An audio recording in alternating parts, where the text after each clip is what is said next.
Bismillahirrahmanirrahim. Assalamualaikum warahmatullahi wabarakatuh. Alhamdulillahirrabbilalamin. Wassalatu wassalamu ala rasulillah. Senang sekali berjumpa kembali di channel Donitan dengan program spesial di bulan Ramadan, yaitu Serba Serbi Quran bersama Syekh Ridho Daud. Assalamualaikum Syekh. Waalaikumsalam Maulana. Alhamdulillah sehat ya Syekh. Alhamdulillah. Baik, kita sudah melewati begitu banyak episode. Pada hari ini kita masuk ke episode berapa? 28 ya? Betul ya 28 ya? Nah, 28. 28 ya. Alhamdulillah. Mudah-mudahan insya Allah kita selesaikan episode kita sampai episode 30 sih. Iya, Ya, bismillah. insya Allah. Nah, di episode kita yang kali ini saya ingin membahas sebuah topik yang memang sering dibahas oleh orang yang di luar Islam. Ya. Tentang Islam ya. Ah. Yaitu apa? Yaitu tentang poligami. Poligami dibahas luar Islam. Sering dipakai untuk menyerang Islam. Oh, di Islam itu boleh poligami gini. Tapi pandangannya berbeda dengan pandangan di dalam Islam. Sebenarnya saya ingin memberikan sedikit info bahwa istilah poligami itu sebenarnya kurang begitu tepat. Ya. Poligami secara umum adalah orang yang mempunyai pasangan atau suami atau istri, bisa suami bisa istri, lebih dari satu. Kalau yang laki-laki mempunyai istri lebih satu, disebut poligini. Kalau istri wanita yang punya suami lebih dari satu, disebut poliandri. Poliandri untuk wanita yang punya suami lebih dari satu. Ya. Kalau laki-laki yang punya istri lebih dari satu, sebenarnya sebutnya poligini. Nah, poligini dan poliandri dua-duanya disebut poligami. Oke ya, jadi tetapi memang sudah terbiasa mungkin di masyarakat Indonesia kita menyebut poligami itu konotasinya adalah laki-laki beristri banyak gitu. Ya, jadi sudah tidak apa-apa. Bagus info ini ya. Ya.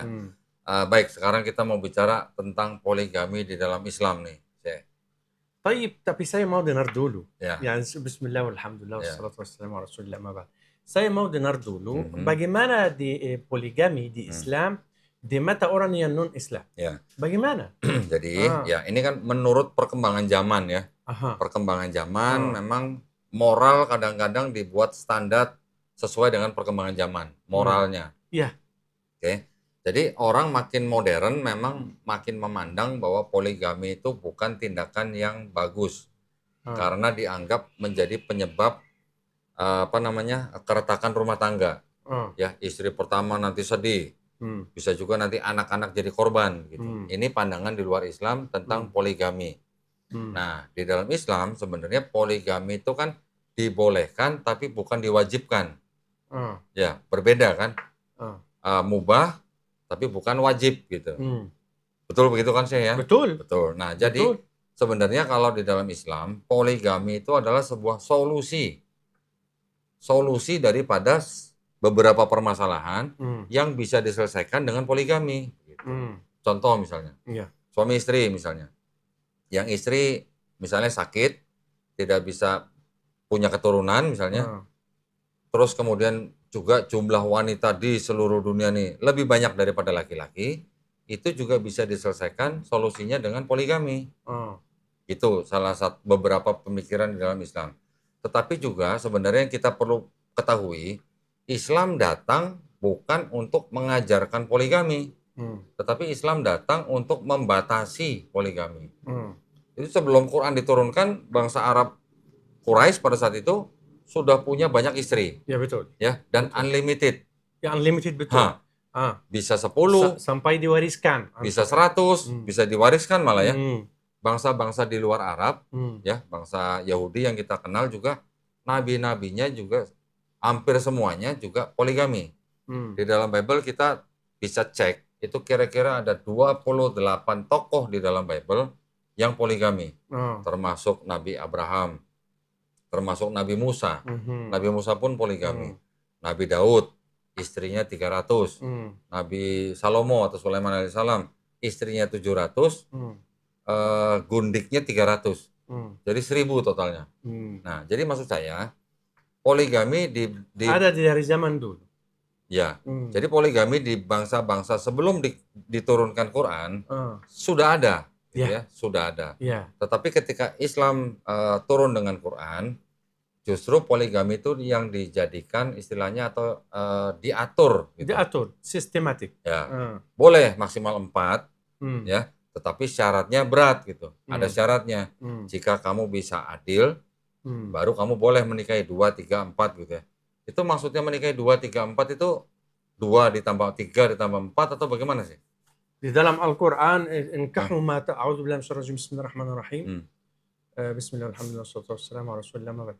Wa inkahu ma taba lakum minan nisa, mathna wa thulatha wa ruba', 2, 3, 4. Itu ayat yang mereka masuk dan mendeskripsi dan membuat dalil, membuat hujjah atau membuat dalil sebab yang dia menikah 2 dan 3. Dan ada yang berpikir bahwa ini wajib 2. Ya, itu yang salah ya. Bukan wajib ya. Bukan lah. Tadi saya tanya, boleh nikahilah 2, 3, 4. Itu artinya maksimal 4 atau 2 tambah 3 tambah 4 jadi 9. Saya ada bukti sih. Ya Allah. Ya, ada ada cara pikir yang gini juga. Saya pernah ketemu sama orang dia menhitung, 12 plus 3 jadi 5 jadi 9. Jadi 9. Ya betul cara pikiran itu ada. Itu tidak betul ya, itu salah ya. Ya Allah. Saya kemarin kita ada episode sama Nabi Zakaria. Nabi Zakaria ngobrol sama Allah Subhanahu wa taala ya.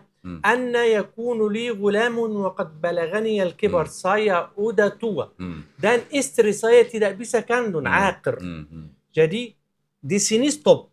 Artinya apa? Artinya Nabi Zakaria laki-laki di umum ada ketahuan ilmu kedokteran dan adat istiadat dan tradisi bahwa laki-laki bisa hubungan sama perempuan dan bisa menjadi dia hamil. Laki-laki kalau dia orang tua bisa, tapi perempuan ada umur stop. Jadi kenapa Nabi Zakaria tidak menikah lagi?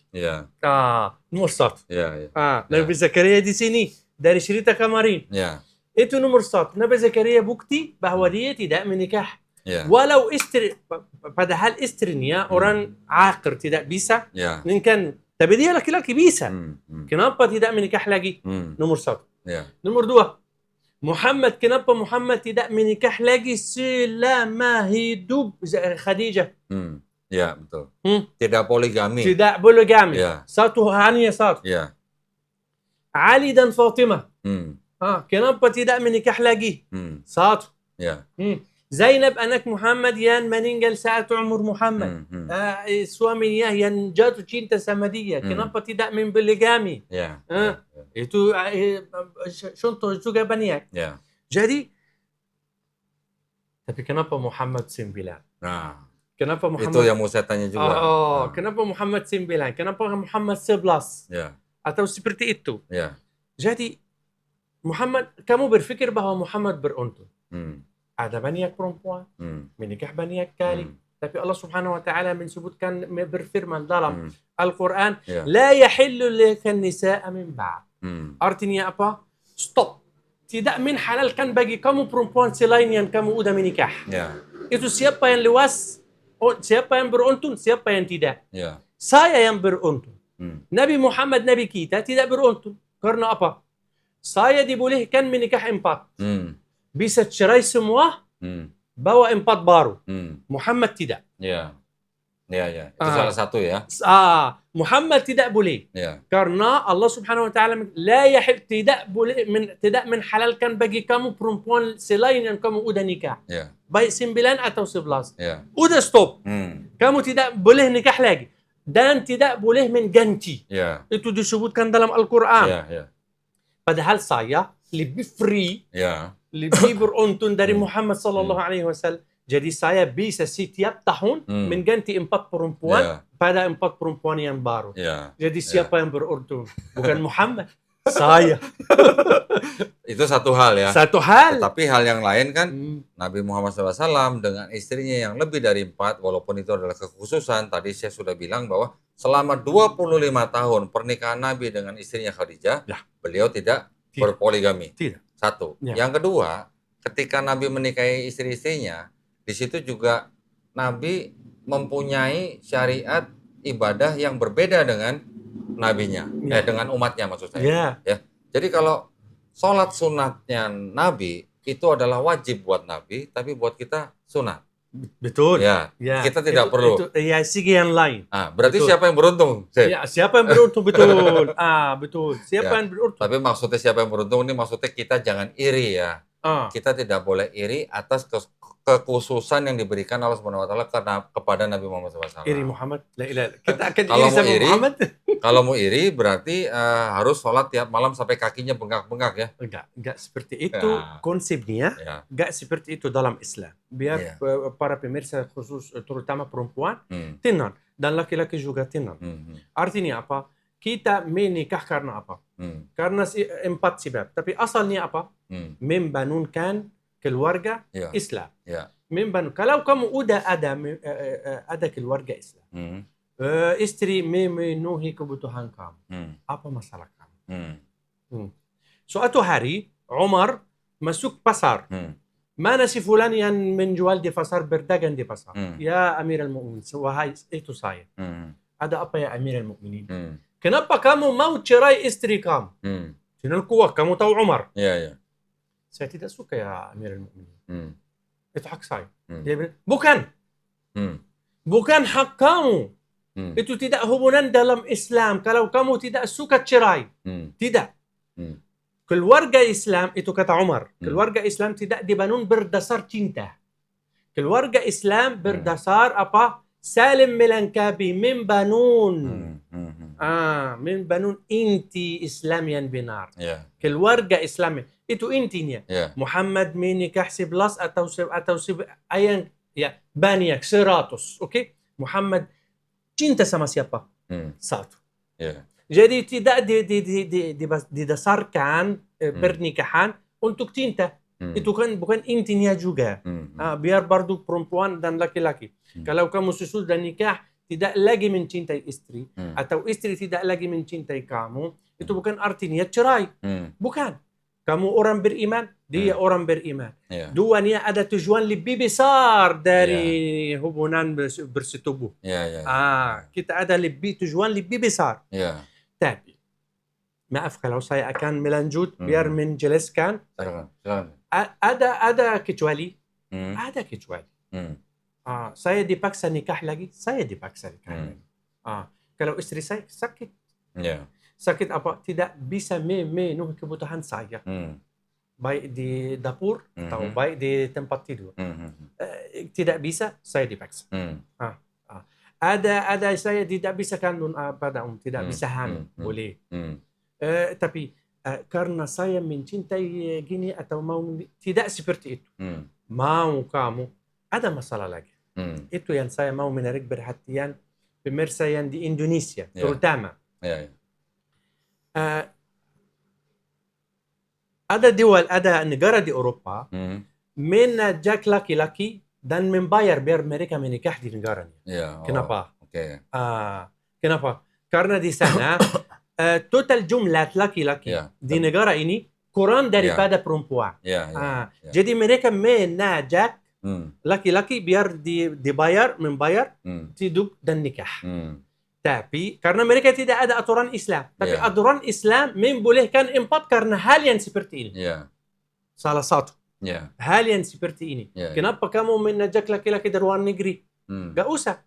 Laki-laki nikah 2, 3, 4 dengan syarat niat. Yang adilan, yang kemampuan, yang ini, yang ini. Syarat Islam yang benar. Bukan karena keinginan hawa nafsu kamu. Tidak. Kita bukan hewan. Manusia tidak hewan. Bukan hewan. Bukan hewan. Intinya kita manusia. Saya teringat dengan perkataan daripada dai-dai kita bahwa di Amerika dulu itu dulu ya padahal ya. Setiap manusia di Amerika sebelum menikah mereka sudah punya pasangan seks, satu orang minimal 8 pasangan seks sebelum menikah. Tapi kalau di Islam kita menikahi wanita istri yang kedua, ketiga, keempat ini kan tujuannya malah untuk melindungi daripada wanita-wanita ini.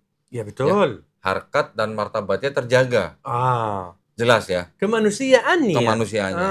Jadi dengan menikah dia jelas statusnya. Dia adalah istri Fulan misalnya. Ya betul. Dia martabatnya jelas, bukan wanita simpanan gitu. Ya lah. Sekarang bagaimana, lebih baik mana?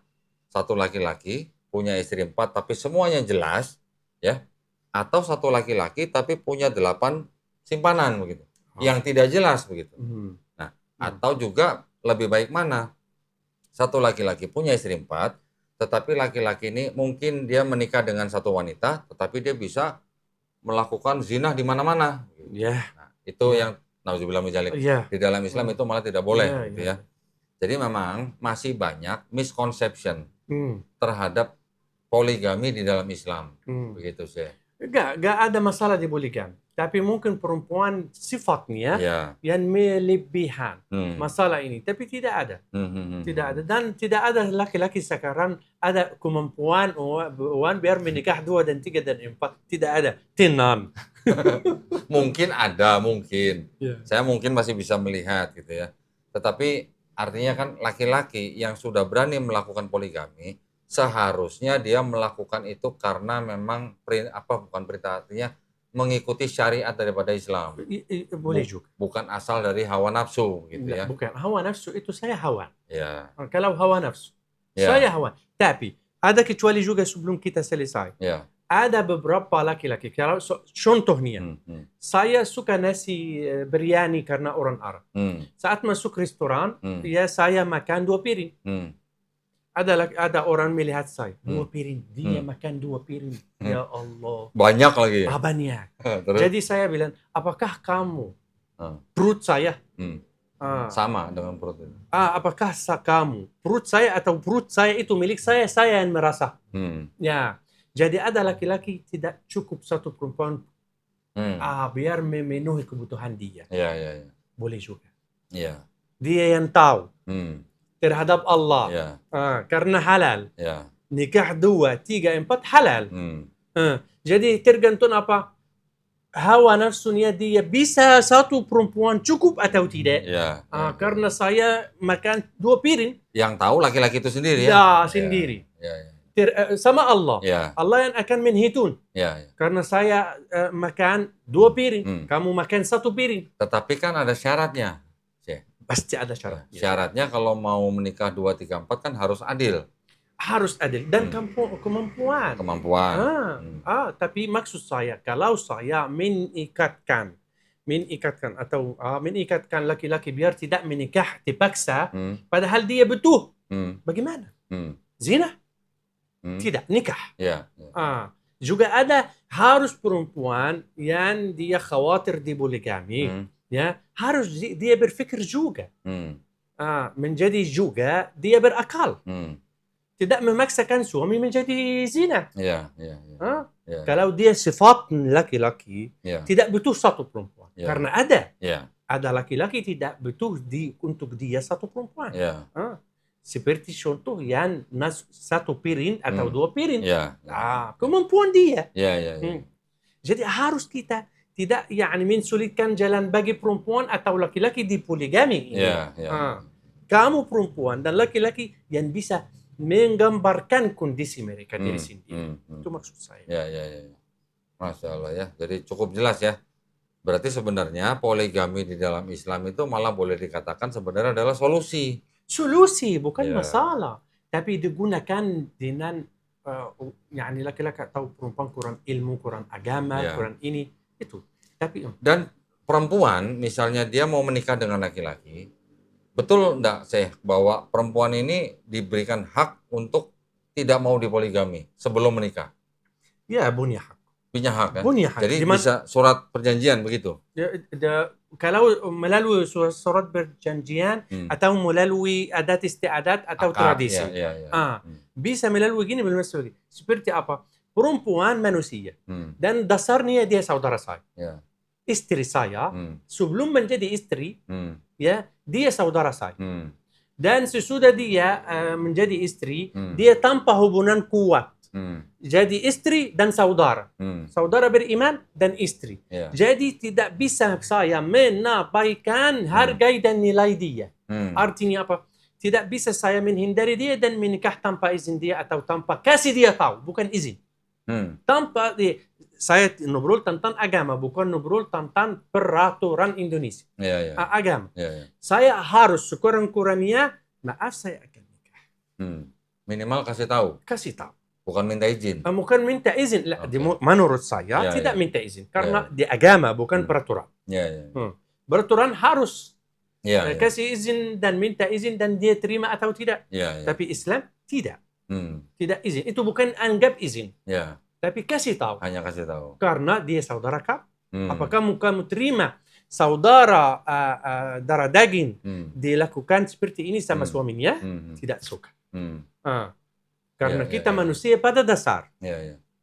Karena kalau kita tidak kasih tahu, nanti kita jadi banyak berbohong. Banyak berbohong, tidak ada aman, tidak ada ikhlas, tidak ada. Jadi dia tidak percaya sama kamu lagi. Kenapa menghancur? Padahal kamu tidak melakukan sesuatu yang salah. Kamu menikah lagi, silahkan. Kamu yang tahu, laki-laki yang tahu terhadap Allah. Tapi sekurang-kurangnya kasih istri yang bertanggung jawab. Saya ini berani poligami. Saya.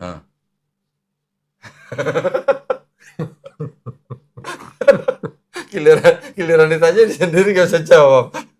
Masya Allah. Baik, kalau begitu cukup ya ya. Ini sudah cukup ya. Jadi mudah-mudahan tadi pembicaraan singkat kita dengan Syekh Ridho bisa membawa manfaat ya. Tapi saya tahu mungkin ini nanti juga banyak penonton ibu-ibu yang protes ini mungkin nih. Protes kenapa? Protes kenapa? Ya biasa ya, dari ibu-ibu mungkin memang harus banyak pengetahuan ya. Baik, terima kasih banyak ya atas perhatiannya para pemirsa, mudah-mudahan bermanfaat. Dan buat para pemirsa yang ingin membantu perjuangan dakwah kami, dipersilahkan mengirimkan ke BSI dengan nomor rekening 111889988 atas nama YPM atau Jakarta. Bisa mengkonfirmasi ke nomor handphone 0813 9883 7007. Barakallahu fikum, semoga partisipasi para pemirsa diterima di sisi Allah Subhanahu wa taala sebagai amal jariah. Amin ya rabbal alamin. Kita nantikan di episode selanjutnya insya Allah ke episode 29 ya. Insya Allah. Ya Allahu akbar. Baik, kalau begitu akhir kata wabillahi taufiq wal hidayah. Wassalamualaikum warahmatullahi wabarakatuh. Waalaikumsalam. Terima kasih saya. Waalaikumsalam.